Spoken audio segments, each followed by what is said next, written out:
The Pacific Northwest region of the United States is defined by its stunning natural beauty and vast regions of unspoiled temperate rainforest. This region spans the area from Northern California through the states of Oregon and Washington and up into Western Canada. This area of vast wilderness has long been thought to be the home of a mysterious bipedal ape-like creature known as Bigfoot. Also known as Sasquatch to Native American tribes in the region, knowledge of this elusive creature has been known to them for thousands of years. Every tribe in the Pacific Northwest have their own stories and tales of this legendary creature. One of the first encounters of the beast by Westerners came in 1924, when a group of gold prospectors went up into the Mount St. Helens region of Washington state. The prospectors reportedly encountered a group of ape-like beings which ultimately turned into a battle for survival. In today's episode, we will look into the attack at Ape Canyon.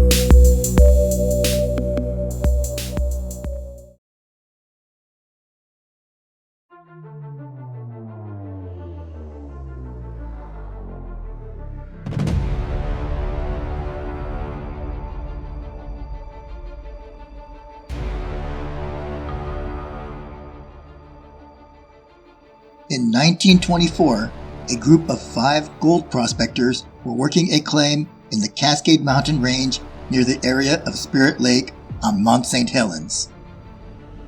Fred Beck, Gabe Lefevre, John Peterson, Marion Smith, and his son Roy had been working claims in that same area for the past 6 seasons. Up to this point, the prospectors were having one of their best seasons. Their mood was exceptionally upbeat as they were able to extract large amounts of gold. At one point, however, Fred Beck had developed a massive toothache and was in severe pain. Beck desired to go back to town to have his tooth looked at, but the group was in such a remote area with difficult and dangerous terrain that traveling alone was out of the question. With the gold prospecting going so well, none of the others wanted to leave the area to accompany Beck back into town. The group ultimately came to the agreement that they would spend another day working the claim, and the entire group would accompany Fred Beck back into town the following day. The group spent the rest of the day prospecting, trying to collect as much gold as they could before trekking out the following morning. As the sun began to set, the men decided to call it a day. They packed up their gear and made their way back to their cabin. The cabin was constructed by the men several seasons ago, centrally located to the various claims they owned in the area. It was a small structure built with sturdy logs, had only one door, and had no windows. Not the most luxurious of accommodations, but it suited the men's needs. It was barely big enough to fit the 5 men, but at least it would keep them warm and dry. As the group approached the cabin, they noticed several large, human-like footprints along the trail leading up to the front door. The 5 men were all experienced outdoorsmen, but none of the men had ever seen tracks like these before. As the men began to speculate as to what type of creature may have made these footprints, John Peterson mentioned that several days earlier he came across similar footprints several hundred yards away from the cabin.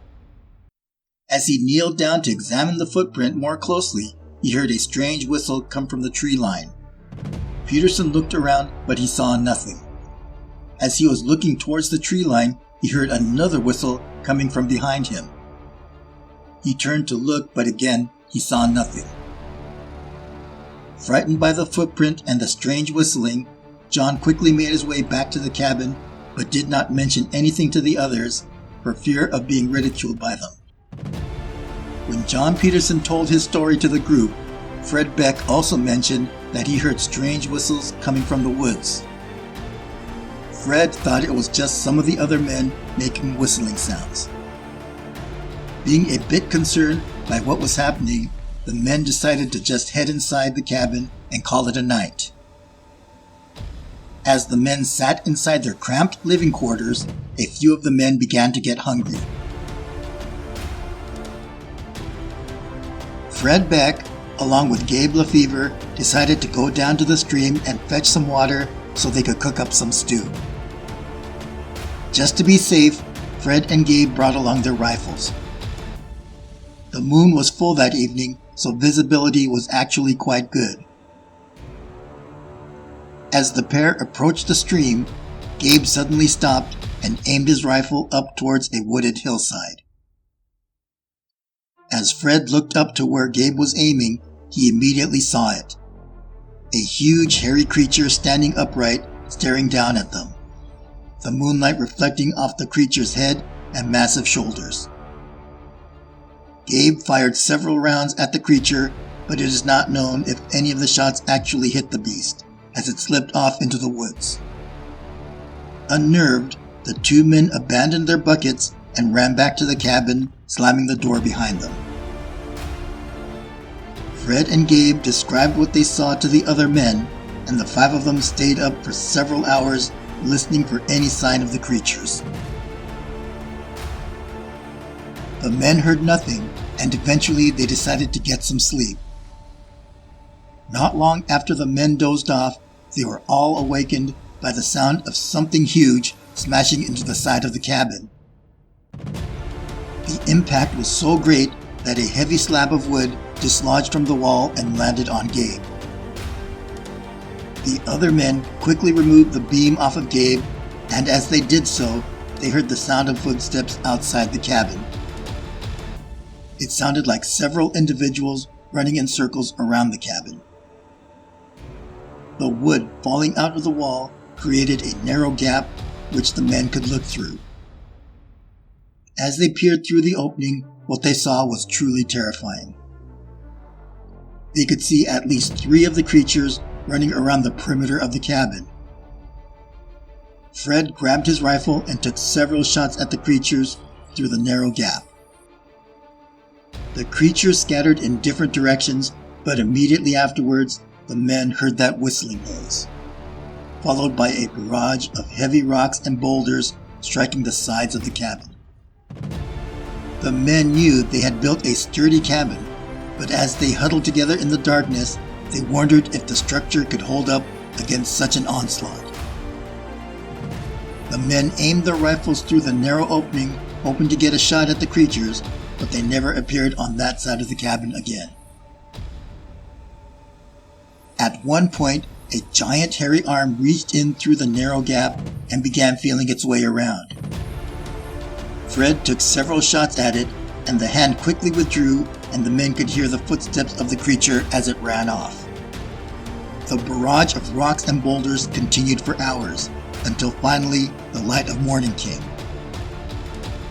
At daybreak, the siege ended, and as the men waited in the cabin, all seemed quiet outside. The men waited until they were fairly certain the creatures were gone. Carrying only the gold that they had prospected and their rifles, the group quickly hiked their way out of the canyon and back into town.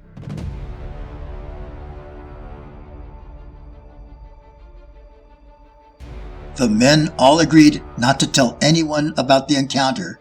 However, it wasn't long before word got out. News of the incident spread like wildfire, and newspapers from around the country ran the story. In 1967, a full 23 years after the encounter, Fred Beck finally broke his silence and wrote a book on his experience titled I Fought the Ape Men of Mount St. Helens. The tale captured the imaginations of local residents, and since then, the area where the battle took place is now known as Ape Canyon.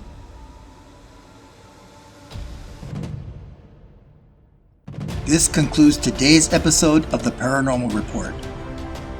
If you enjoyed today's episode, please give it a thumbs up and consider subscribing to our channel. The team at the Paranormal Report really appreciates your support.